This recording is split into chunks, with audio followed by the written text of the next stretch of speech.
Good grief, Julian's become a drill sergeant, I silently thought. Being curious and wishing to keep my cup empty, I complied. Now do as many push-ups as you can possibly do. Don't stop until you truly are certain that you cannot do any more. I struggled with the exercise. The first 15 push-ups were pure agony.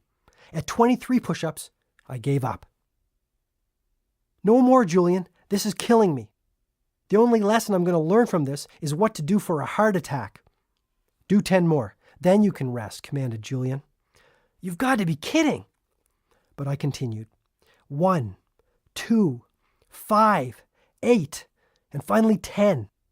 I lay on the floor in total exhaustion. What could anyone possibly learn from an experience like this? I asked breathlessly. You told me after you had done 23 that you couldn't do any more. You told me that this was your absolute limit. Yet, when I challenged you to do more, you responded with another 10 push-ups.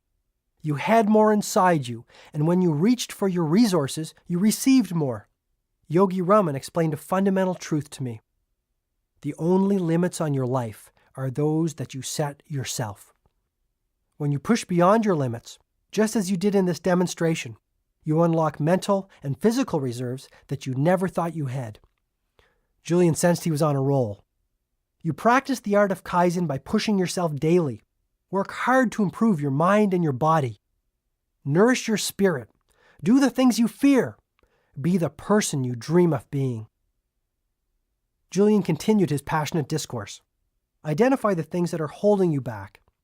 Take the time to reflect on what might be keeping you from the life you really want and know deep down you can have. Once you have identified what your weaknesses are, the next step is to face them head on and attack your fears. This might be the first taste of real freedom that you have experienced in years.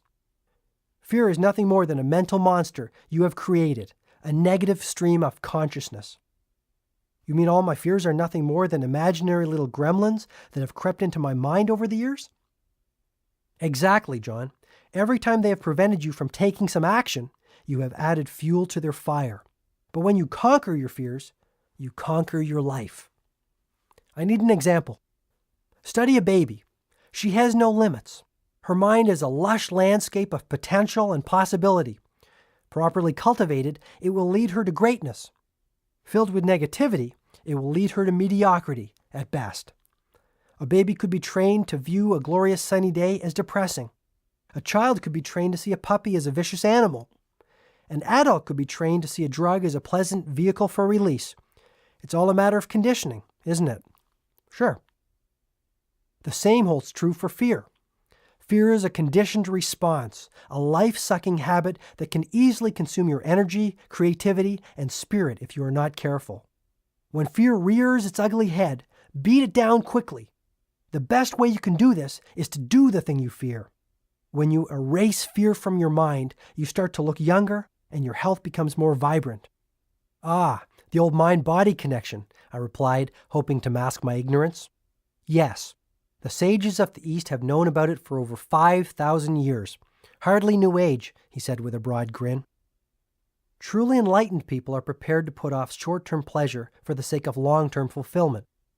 They resolve to live by the wisdom of Kaizen, improving every aspect of themselves ceaselessly and continuously. With time, things that were once difficult become easy. Fears that once prevented them from all the happiness, health, and prosperity they deserved fall to the wayside like stickmen toppled by a hurricane. So you're suggesting that I must change myself before I change my life? Yes, it's like that old story my favorite professor told me when I was in law school. One night, a father was relaxing with his newspaper after a long day at the office. His son, who wanted to play, kept on pestering him. Finally, fed up, the father ripped out a picture of the globe that was in the newspaper and tore it into 100 tiny pieces. Here, son, go and try to put this back together, he said. To his amazement, his son returned after only 1 minute with the globe perfectly back together. When the startled father asked him how he achieved this feat, the son smiled and gently replied, Dad, on the other side of the globe, there was a picture of a person. And once I got the person together, the world was okay. That's a great story. You see, John, the wisest people I have ever met From the sages of Savannah to my professors at Harvard Law School, all seem to know the key formula for happiness. Exactly how does one go about building courage? It's the same as the story. Once you get yourself together, your world will be okay.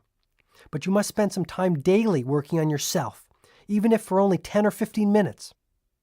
And what does the 9-foot-tall, 900-pound Japanese sumo wrestler symbolize in Yogi Raman's fable? Our hefty friend will be your constant reminder of the power of Kaizen.